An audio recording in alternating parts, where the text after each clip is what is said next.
Hey Jennifer, you ready to dig into this pornographic book? Ooh, I've heard some people are calling it a guide to grooming.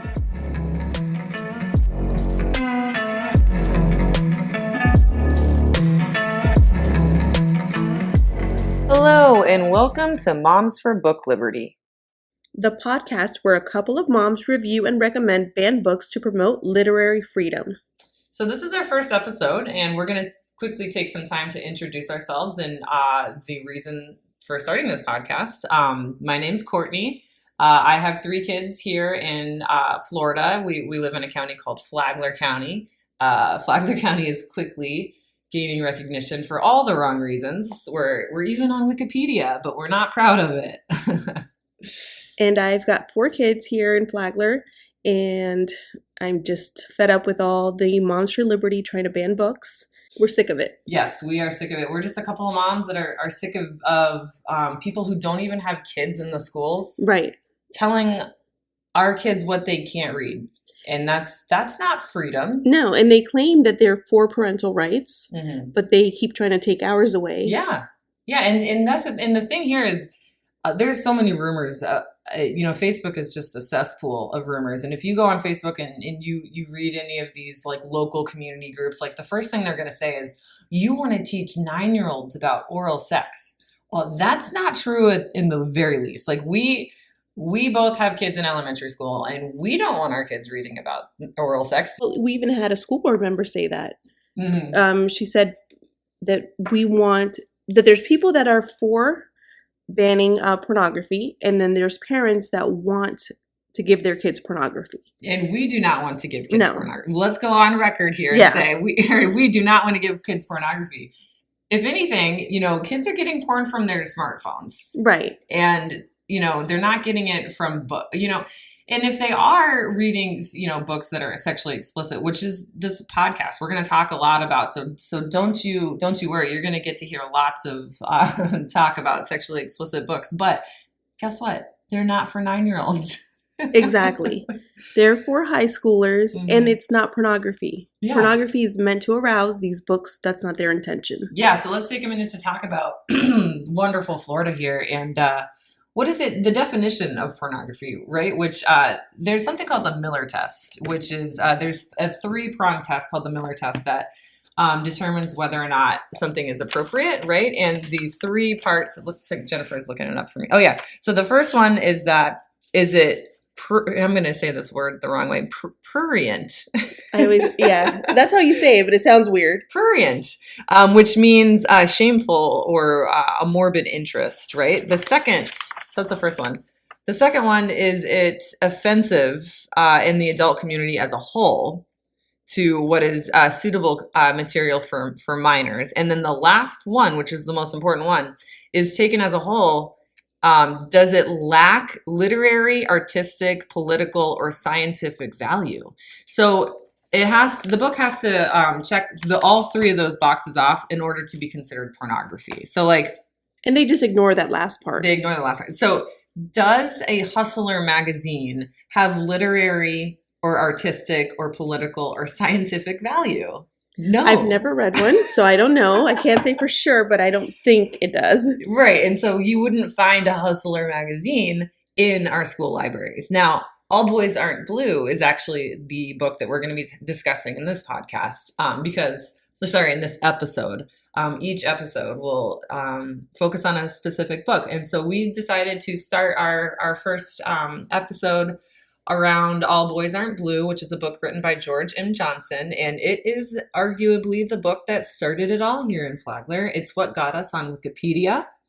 And I think it's a great book. The whole book, it's 190 something pages. Yeah. And I think It's a memoir. there's 3 pages of that has any kind of explicit language or sexual content. Mm-hmm. So yeah, there's 2, it's not porn. 2 sexually explicit scenes in which the author is, sharing their experiences regarding consent. And this is a really important book for students, for adolescents, not 9-year-olds, which Right. we'll get into. But, the author, George M. Johnson, they said that they believe this book should be I think 15 and up. So like 10th grade and up. Okay, so we're talking not even ninth graders in high school, right? But the value that this book holds is, it talks about consent and abuse and what to do, in those situations, and that, if you have been abused, you're not alone. There's actually some really good quotes that we'll get into. The authors of most of these books that are banned would rather Mm-hmm. not have this controversy. They want people buying their books, but not because they're being banned. And they want these books to be accessible for students in libraries that don't otherwise have a way of having access to these books. And our media specialists are so professional. They're so informed, and they care so much about the students that they would know whether or not a book like All Boys Aren't Blue would benefit that student. They would know if that student had the maturity level to read that book. They might say, hey, you know what? Maybe next year, you'd be ready for this book. I don't think that you're quite ready to read this book right now. So here's an alternative. And Exactly. That's why we love our media specialists so much. Not only are they trained professionals, but they are passionate about, the students, and they care. And all we're doing is all Moms for Liberty is doing is undermining their professionalism and making them want to quit. And they have zero experience. Yeah. Moms for Liberty, not the media specialist. Right. So, they're trying to step into a role they're not educated in. Mm-hmm. They have no experience. They haven't even read the books half the time. No. Yeah. They just copy and paste from a website. I don't know who made this website. It's like a nationwide. I think it's a Mom for Liberty. It's an initiative, a national initiative for Moms for Liberty. That's how big this movement has become. And so local Moms for Liberty groups go to this website, they copy and paste their complaints. They don't even know what they're complaining about, and into this complaint for the district. And then that forces the districts, depending on the rules and which district you live in, but here in Flagler, that forces us to take the book off the shelf, right? Right. And form a committee. Actually, it's up to the principal, I think, if it's going to get pulled while the committee decides. Okay, so depending on the principal, the book could be pulled or not. So then the committee has to read the book.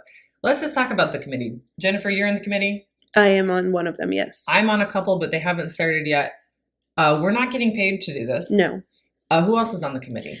We have the media specialist, and then usually from the ones I've been on, it's not always the same group, but there's always teachers there. And the English teachers aren't getting paid for no, this. Yeah. That's what my understanding is. They're not. So these committees are, comprised of people who are volunteering their time and their resources to read these books and determine if it passes the 3 prongs of the Miller test.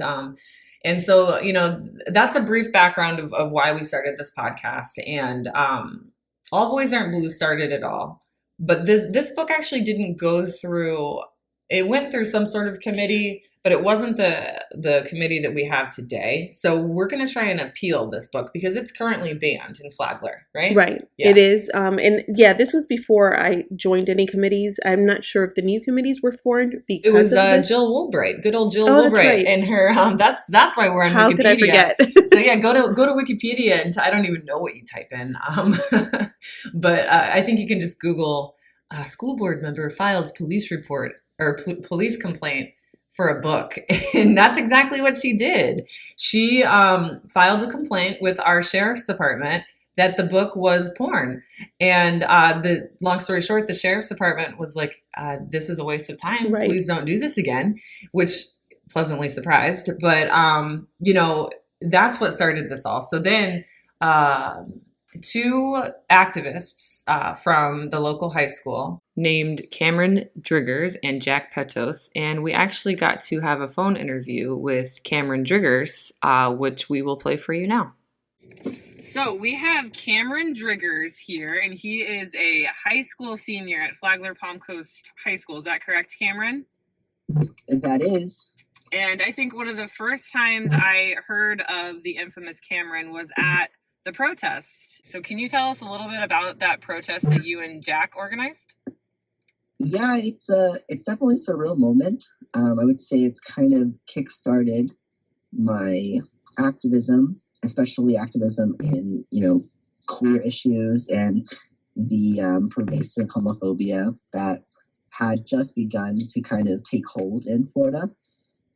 It was it was an excellent opportunity for students to make their voice heard, especially when it comes to the book banning nonsense. And nowadays the discourse, the right wing discourse on book banning it's huge. Like it's a very popular concept among right wing legislators across the country. But I would argue that it kind of originated in part in Flagler County, because before you had heard of these book bans being instituted in all these states, one of the biggest stories of pertaining to book bans happened in our county, where Jill Wilbright, sitting school board member, filed a police report on staff. I think that was the first time, like, in the country that a school board member filed a police report against an actual book. Like, that was like nationwide news. It was certainly covered on national headlines. So it's definitely, I would think, a turning point or a hotspot in the book banning movement. So anyway, we did organize a counter protest with Jack at the helm, and it was a great opportunity for students to get out there, like right in front of the school board meeting, and make their concerns heard. And I think we all expected that, we would be out there demonstrating, distributing the books that were banned in question. It was 4 books, I believe, and like the main one was, of course, All Boys Are Blue. What we did not expect was the, huge group of counter protesters. These people were, clad in body armor, they had tactical weapons, and but that is a pretty common thing to see among right wing circles, especially the type to go and orchestrate a counter protest. What distinguished these individuals, right? I would say was their conduct, their demeanor. It was violent. It was aggressive. So many students were faced with like these twisted, like sexual threats. That was so twisted. Yeah, terrible. I mean, it was at a point where the police had to act as a barrier, and at one point, I think you were acting as a barrier, Courtney, between students and kind of the lady with the megaphone who was preaching about sexuality. Really, it's honestly indistinguishable what she was saying, besides the fact that it was deranged. Deranged is a good descriptive word, I think. Do you remember having to be? Talk more about how you were escorted into the building. Like, how did that make you feel? As what, you were 16 at the time, right? Yeah, around there, and we did actually have to be escorted to the building before, because the meeting hadn't even started when this kind of outburst happened. So when we actually came, and the student speakers who had signed up to make a public comment went in, we had to be effectively, barricaded from these rabid protesters. And I say rabid because, they're shouting in your face, calling. I mean, I was called like maybe 30 slurs in the span of a few minutes. Oh, that's not something that any 16-year-old, any teenager, any adolescent should ever have to deal with, especially on school property about a book. Right, public property, right? Yeah. Okay, I would agree with you. I mean, and I would say, like, I'm kind of accustomed to that kind of hateful response in terms of active advocacy, but I was really concerned by the kids that were just coming out to make their voice heard for, like, the first time, this pressing issue. We're out to believe that we are entitled to make our voice heard, and especially everyone, all these students here is that they want to be, that the adults want to empower them, that they want them to, take a stand, and when they do that, they're threatened, they're yelled at, they're demeaned. So, I mean, that's what I was most concerned with. But we were effectively had to be barricaded from these protesters as we walked into the building, and even as we went in, it's intimidating with all these, the stares of these people, Moms for Liberty, and I didn't even get into the fact that these individuals were members of a registered hate group. So the Proud Boys and all that. Right, and so I definitely felt, especially early in my activist career, intimidated by the fact that these people wanted me not to speak and wanted me not to make my voice heard. And we actually heard in the public comments, some of these individuals were so bold-faced in their hatred and their disgust for us just for existing and wanting to be able to be seen and presented in this literature that was being banned. One of the comments actually, he called for the student protesters to be quote unquote tarred and feathered. Oh my God. So to hear that, it's horrifying. I think that word really encapsulates the mood of the night.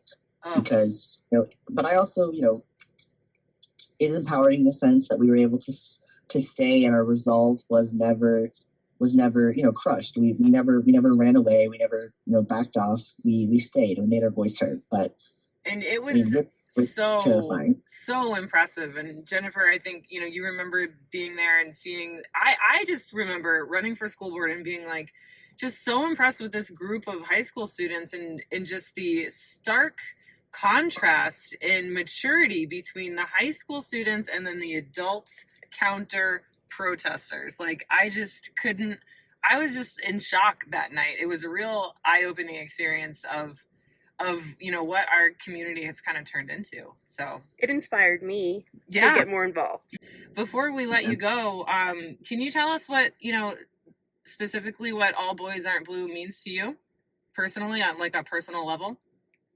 I mean, I really respect George and their story that is portrayed in the book. I don't necessarily.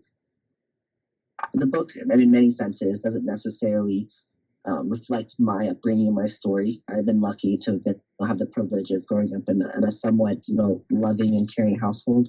But what I do respect so much is that it speaks to a lot, a big portion of the LGBTQ experiences, which is, growing up without validation, without guidance, especially in situations where they face pretty terrible, life obstacles and things that may have adverse effect on their lives. So, and that is, and I feel like that is the best way to look is and interpret and understand books like this, is not to judge them by the most quote unquote graphic Scene. depictions. Right, you have to understand the context and the purpose that they serve, which is to provide validation to people who need it most. Well, thank you, Cameron. You are seriously such an inspiration. I think Yes. Jennifer is crying because she's so inspired. No, you definitely inspire us. Thank you. The feeling is beautiful, guys. Thank you so much. Jennifer, you were there. What do you Yes, remember? I didn't know you then, and I showed up a little bit late, so there was already a crowd there. Mhm. And when I showed up, there was just like these groups of guys dressed all in their little militia gear, cosplaying as little GI Joes, I guess, and just intimidating the kids that they're supposedly protecting from these books, but they're out there Mhm. just yelling slurs at them, making sexual gestures at them. It's just Just complete disgusting. complete hypocrisy. Yeah. Like you're out here trying to protect your students from pornographic books, but you are calling them the F word, and you're making these just lewd body motions at them with your face covered because you're too much of a coward to show who you actually are. Making rape threats. He's trying to, I don't know what he's trying to protect kids from, but we're trying to protect kids from them. Yeah. And these kids that were at this protest, we call them kids, but they're like 16, 17, 18-year-old students that are fighting for their own visibility.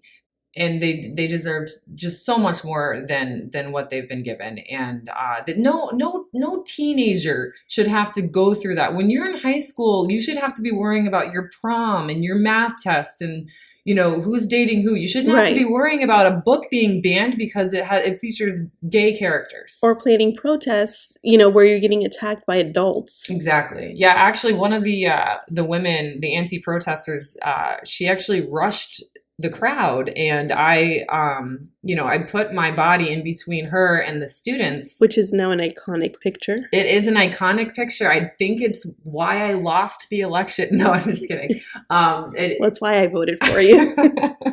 So yeah, a very talented photographer from Ask Flagler, one of our local, I don't know, news sources here in Flagler, took this picture of this woman rushing this crowd of students, and she's like got this like sign, I don't know, and she's got her middle finger pointing up at me, and and she's the same. I'm bringing this Full up. rage on her face. Full rage, yeah, and so I just have my hands out trying to protect these students who are like not scared at all, and they're just like probably mad at me for trying to be their mom, but like I can't help it, a mom's gonna do what a mom's gonna do, but And we're not the moms for liberty. We're the moms for No, literary please freedom. don't confuse us with them. Not those moms.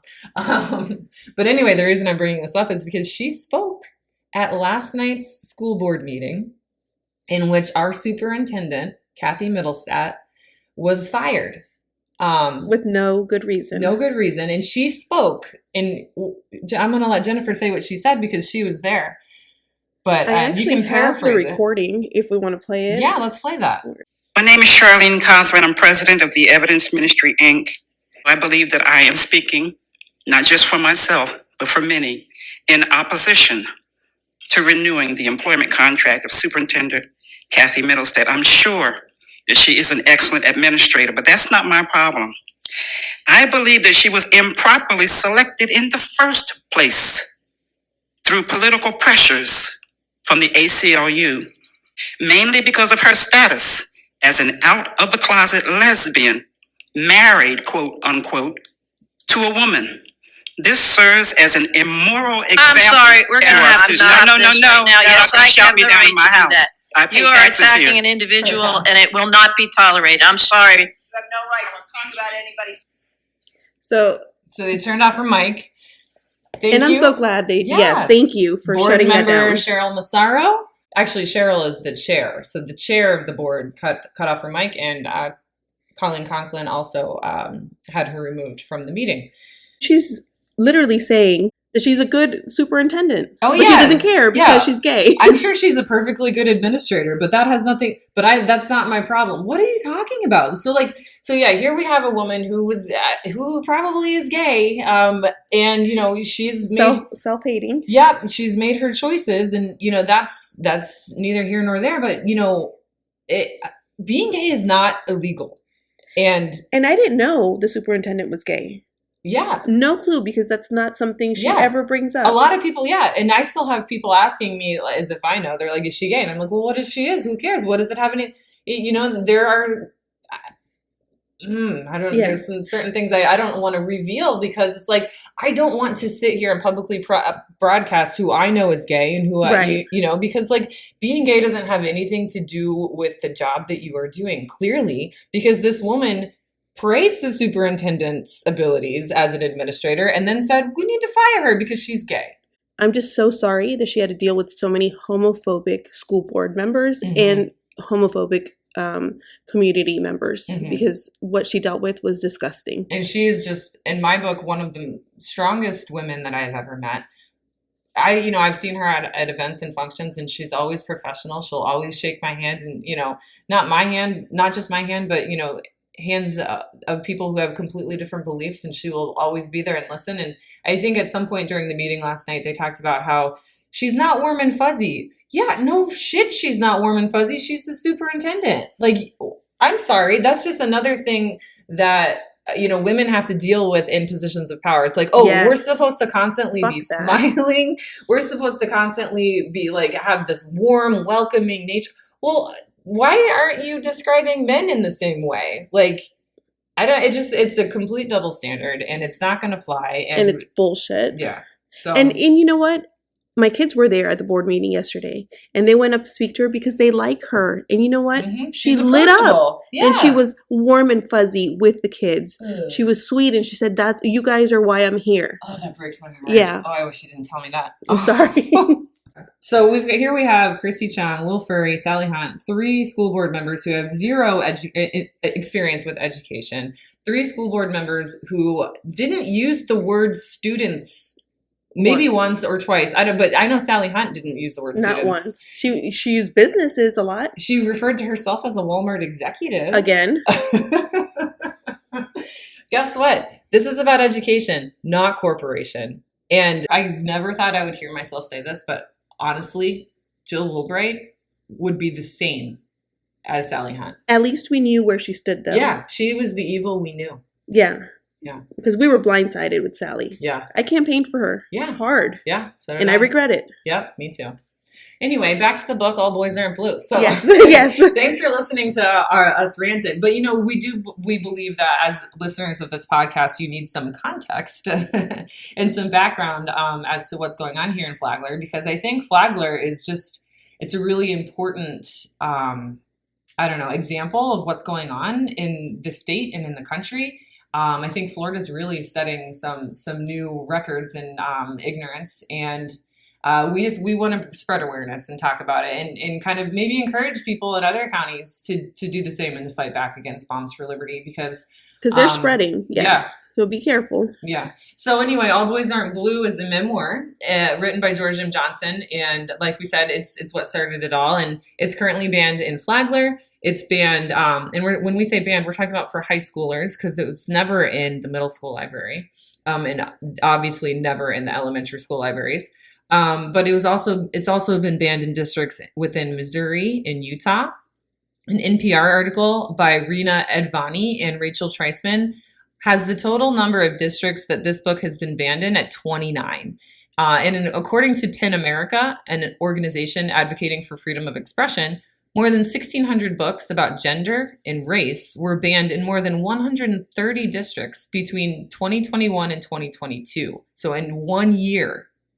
And they're calling this a growing movement to censor books in schools. And taken together, the bans impacted some 4 million students at more than 5,000 schools. And so yeah, All Boys Aren't Blue.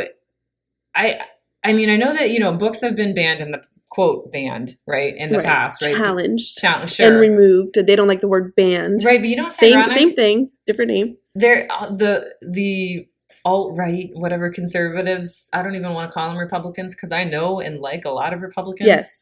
So I don't even know what to call them. But, the book banners, or I guess the conservatives, the homophobes, I don't know.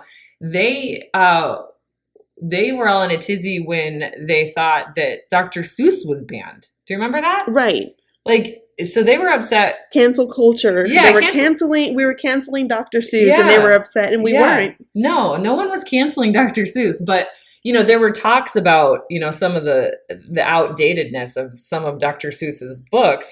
And because of those talks, people were called snowflakes. So it's just kind of ironic now that they're the snowflakes who are fighting for censorship. All Boys Aren't Blue was probably the first book that really gained nationwide recognition for being banned. Right.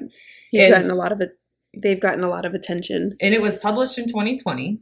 And since then, All Boys Aren't Blue has become a New York Times and indie bestseller, an Amazon Best Book of the Year, CNN Summer Read Pick, recommended read for Teen Vogue and BuzzFeed, Best Book of 2020 for the New York Library and Chicago Public Library, and Kirkus Reviews. It was a list pick for the ALA's Rainbow List, a Publishers Weekly anti-racist list, and it was the 2021 Texas Topaz Nonfiction Reading List pick. And my most favorite, it was the top 10 most challenged book for 2021. So it was on the top 10. So we should look at that list. But anyway, the source for those awards was from the Office for Intellectual Freedom of the American Library Association, for an article written by Nia Thamakis. So thank you for doing all that research on all the wonderful awards for this book.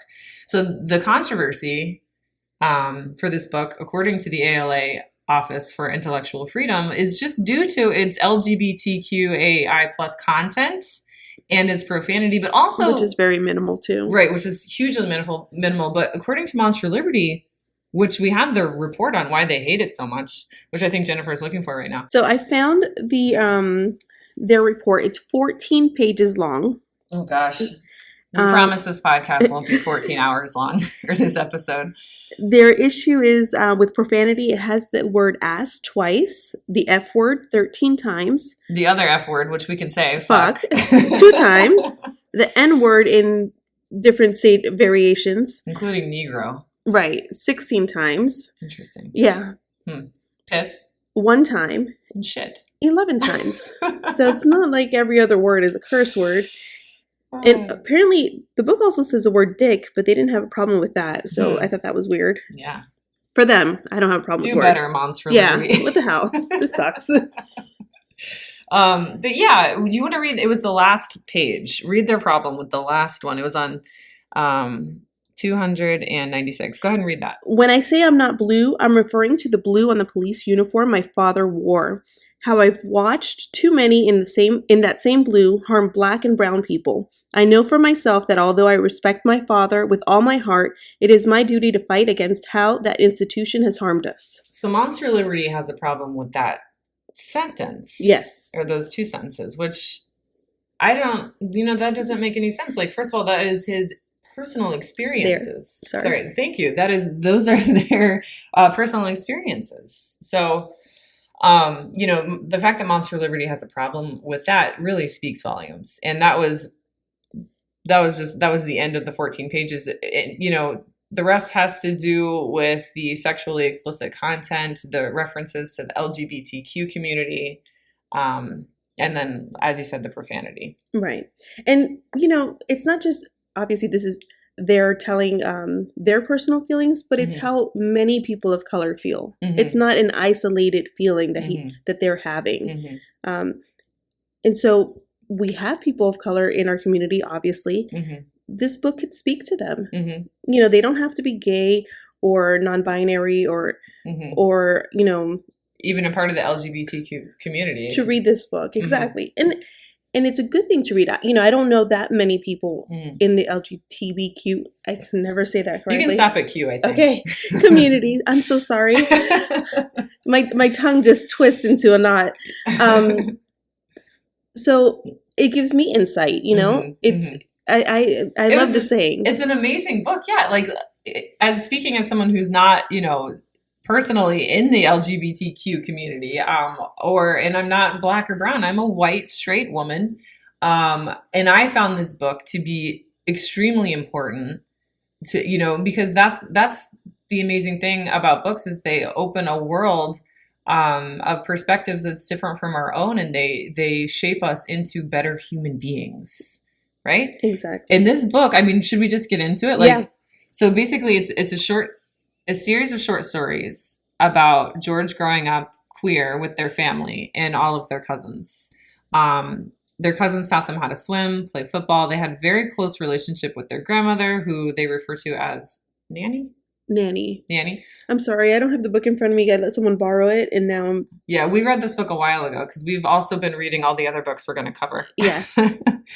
But yeah, this book is 90% George's perspectives growing up queer, and then 10% the sexually traumatic things that happened to them, right? Correct. They're not even about, his like first hookup that was enjoyable. It's more about sexual assault, consent, Being taken advantage of, and right, knowing which adults to trust. Exactly. Which are things that all adolescents need to hear.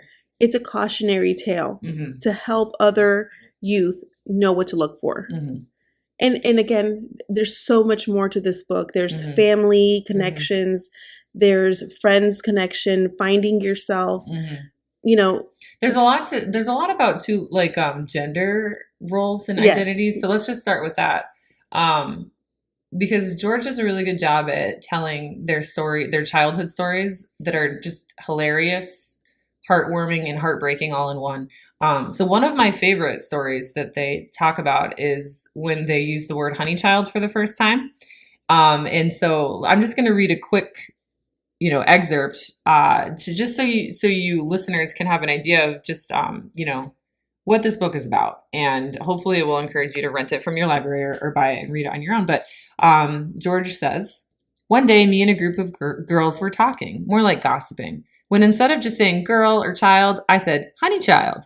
The word just rolled off my tongue so naturally, full of sass. The girls looked stunned, and I knew why. I grinned, bent my little wrist in their direction, said honey child again, and continued the rest of my sentence. Then one of them did the same and followed my lead. I had created my first term in gay lingo, even though I didn't know what being gay was. So George is talking about, as a young child, not even knowing that they were gay, feeling their most comfortable with the girls in their class and gossiping and talking. And later on, George's mom tells them to stop using the term honey child. Apparently his teacher called home and said, hey, George has been saying honey child a lot. And so George talks about this in the book as an example of adults labeling boys as masculine and girls as feminine when sometimes those labels don't work. George goes on to say, yet in this case, my invented language was seen as a threat to masculinity, an ideal I was supposed to be living up to, even though I wasn't old enough to fully understand its meaning or, for that matter, even how to spell it. So I just think it's a really important, example of how we shouldn't be labeling children as masculine or feminine, and we should just let kids be kids. Right.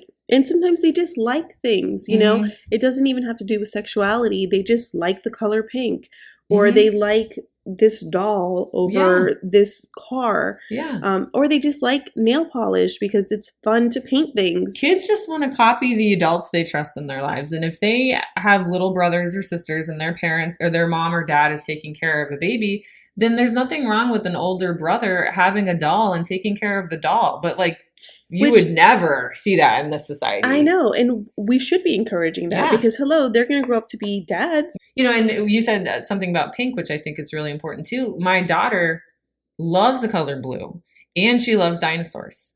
She will not wear her blue dinosaur shirt to school because she's afraid that people are going to mistake her for a boy because she has blue Paw Patrol shoes and dinosaur clothes, and she's got kind of a short haircut, and someone mistook her for a boy, and she was scared that would happen again. And so it's just we have to do a better job Yeah. in society as members of society at being inclusive of all kids and not making them feel bad for liking blue or dinosaurs if they're a girl. And I love to see that now in stores, they have gender neutral clothes, so Yeah. you don't necessarily know, oh, this is specifically for girls or this is Mhm. for boys. Mhm. Now, a lot of people don't like that, and you'll Mhm. see them make posts and, Mhm. trying to cancel stores for this. Mhm. But it doesn't harm you at Mhm. all to make products for everyone. So another scene regarding gender identity that really resonated with me in this book was in chapter 4 when George described one of the best days of their elementary school life. And it was during recess, and they wanted to play double dutch jump rope instead of football. And the way they describe playing double dutch, they paint such an amazing picture of their happiness with their girlfriends. But their friend Todd pressured them into playing football because of what the other boys were calling them. So George surprises everyone and becomes the star of the game. And here's a quote again from the book that really does a good job at summing up the whole point of this story. Homophobia denies queer people happiness. I imagine there are a lot of queer people who would love to play sports or do traditionally masculine activities, but they hold themselves back based on the fear of interacting with people they can't trust. People who have made it very clear that queer people are unwelcome despite the fact that they have talent. Homophobia is the reason that so many who play sports are closeted, as there's no way football, baseball, and basketball are 99.9 heterosexual. And that's why this book matters. This and so many other experiences that George shares with us helps heterosexual people understand what it is that queer people are going through. And it really just opens our perspective. Right. It gives us a window into it. So, we get some understanding. And we start to, books build empathy. Exactly. And if we don't read books about other lifestyles, other cultures, we won't gain that perspective or that empathy. And that's the problem, I think.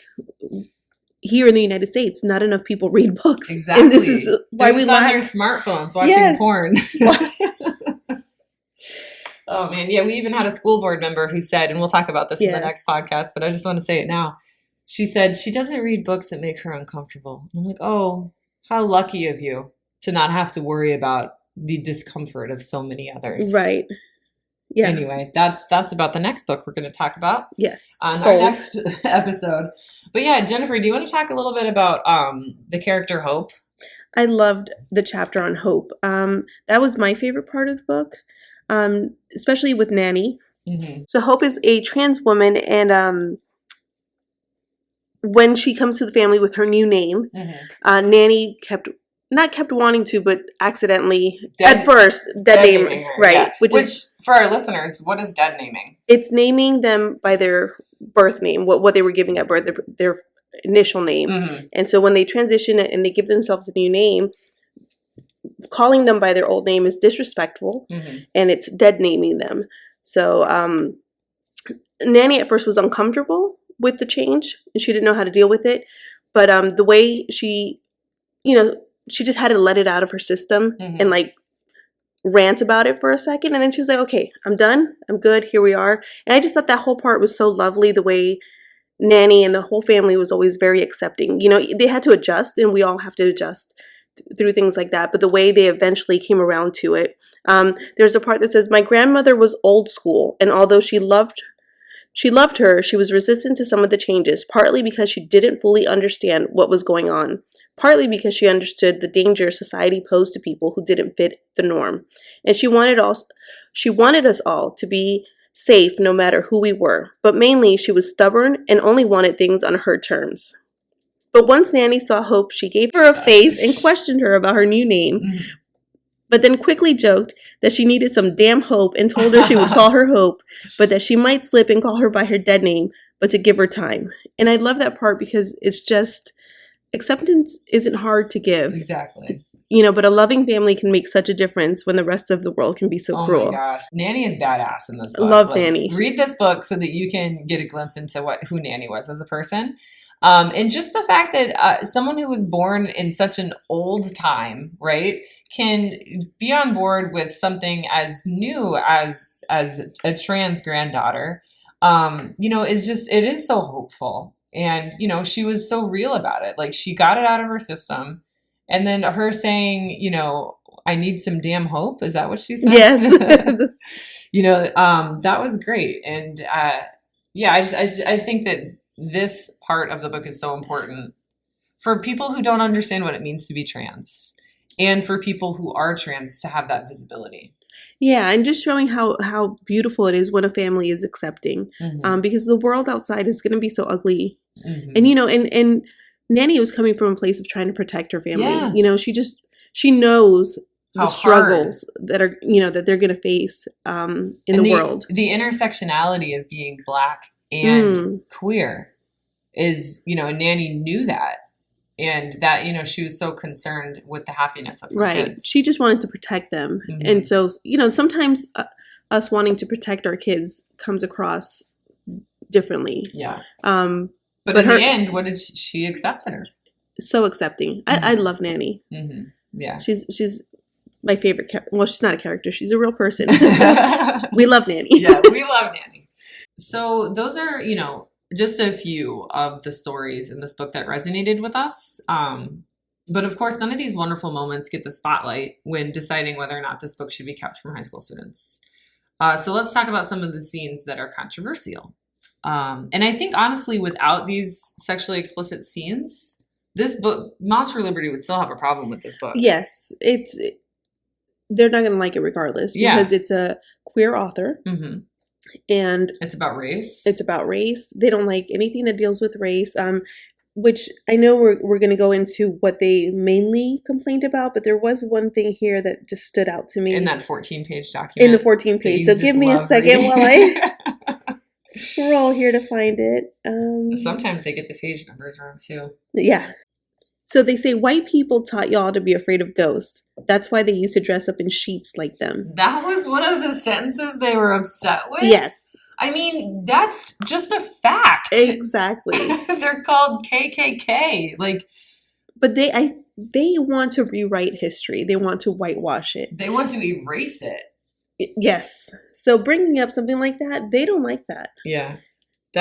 See, that's what we're saying. This book was banned on the grounds of being sexually explicit, at least in our district, right? Right. But Moms for Liberty has so many other, issues that don't make it, that are just ridiculous. 14 pages worth. I mean, the whole sexually explicit part would only take one page of this little report that they do. So to give you some context into the sexually explicit scenes, there are 2 sexual assault scenes and 1 statutory rape scene.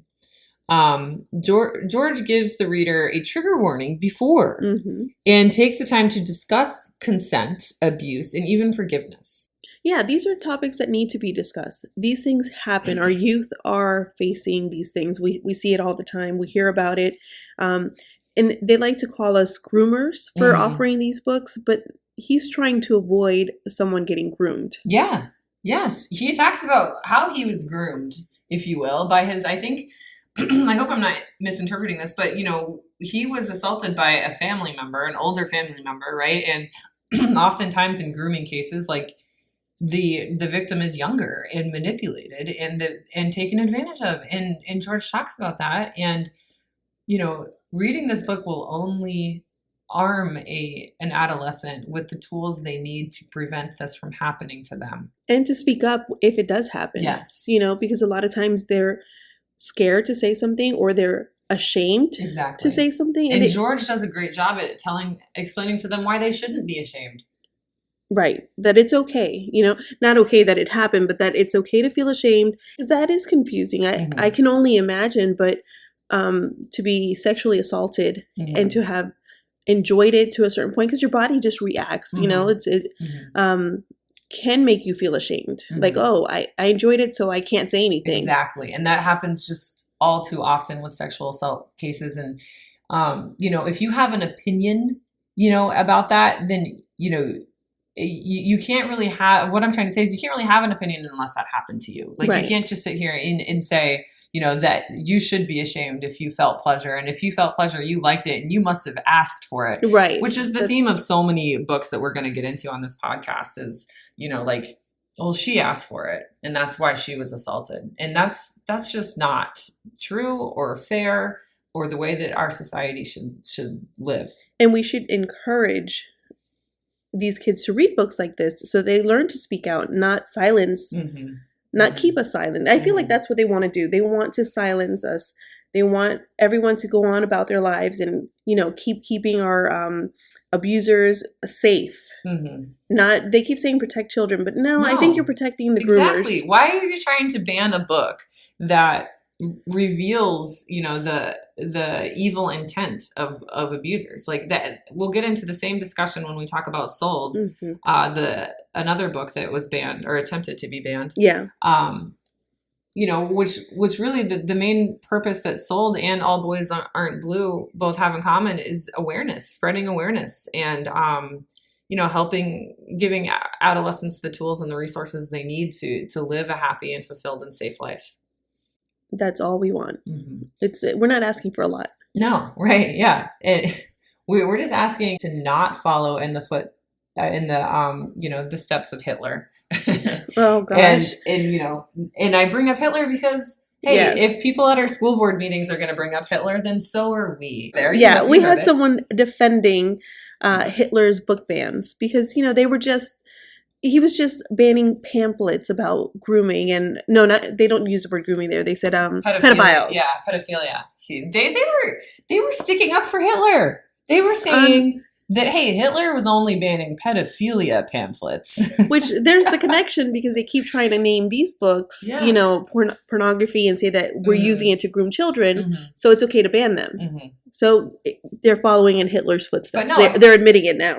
And there is no evidence to anything, to any truth. There's no truth to what she said. No evidence that that's true at all. No. So yeah, I guess, you know, our recommendation is pretty clear here. Like, I don't know, you know, those of you that are still listening, you know, with a lack of Black and queer voices as authors, you know, our kids, and by kids, I mean high school students in this particular case, need readily available resources like this to have space to identify, to learn, and to feel. So regardless of their color, identity, or orientation, students need exposure to worlds that mirror their feelings and are the complete opposite. So what do you think? Oh, definitely. This book is something that I think it should be required reading, not just on the library shelf or self-selection. But that's just my opinion. Yeah. I get that other parents will not agree with me. And, we have a process where you can tell your kid no. Mm-hmm. And I'll let my kid read it. You don't have to. Mm-hmm. But I think we all should be reading this book. Yeah, and just to talk a little bit about required reading, my perspective not only as a Flagler School student, because yes, I was born and raised here. I graduated from Flagler Palm Coast High School, and then I taught at Flagler Palm Coast High School. And when I was a student, one of the required readings for my, I think, 11th grade English class was I Know Why the Caged Bird Sings by Maya Angelou. And now that would never be required reading because of the controversy. Here we have another book that talks about racism and sexual assault. And it was the first time in my life that I truly started to understand racism and sexual assault. And I know that required reading has changed over the years. And, they'll send home a letter to the parents, and they'll say, hey, I Know Why the Caged Bird Sings is required reading. It is a book that deals with racism and sexual assaults. If you do not want your child reading this book, here is an alternative that, deals with, maybe civil rights or whatever the standard is that they're learning, but it doesn't have those triggers, right? And so the parental control is there. It has always been there. The narrative that it's not there is just a complete lie. They just want to control what our kids read, not just theirs. Mm-hmm. And I think actually that book has been banned too. Not here in Flagler, but in Florida. Yeah, I'm sure. If not that one, another one of hers. Probably, yeah. Well, I think Maya Angelou and Toni Morrison are two Black authors that are constantly, their books are constantly being challenged. And talk about literary value. Right. Anything that either of those two women wrote were just chock full of literary and artistic value. And yeah, just the fact that they're being banned or challenged is just mind-blowing, So yeah, maybe it'll be one of our episodes. Yeah, that would be cool. So yeah, that being said, this book grapples with some pretty mature themes that we believe can only be properly digested by a mature reader. But like we said, the parental control is always there. Yeah, and it's a book that's not hard to read. Mm-hmm. So, even if they're someone who's not a great reader, mm-hmm. but have the maturity level, mm-hmm. this is a good book for them. Mm-hmm. Yeah, absolutely. Yeah, because it's and that's kind of how Sold is too. Yes. Which I guess, now that we're nearing the end of our podcast here, our next episode will be about Sold by Patricia McCormick. And it is written about a young girl who is sexually trafficked into India, out of her country. Yeah, she's from a small village in Nepal. Yeah, so out of Nepal into India. And so Patricia McCormick did a ton of research. She visited both countries. She had countless interviews with different people in which she actually based some of her characters on. Yes. So it's not a story, yes, it is a story. I think the main character is not a real person. Right. It's a fictional story based on mm-hmm. reality. But oh my gosh, yeah. So yeah, we're excited to meet with you guys again and discuss that book. And also it's more of the crazy nonsense happening here. Yes, which there's always something happening here. You never know. So yeah, that's it. Thanks so much for listening. And if you enjoyed the show, please like and subscribe and even leave a review. If you want more information about some of the sources that we cited, or if you want to see that iconic picture of me being rushed by the homophobic ex-lesbian, is that too much? Should I not say that? That's what she is. No. Okay. Call it what it is. See our show notes for more goodies. Thank you for listening. And until next time, remember, only snowflakes censor books.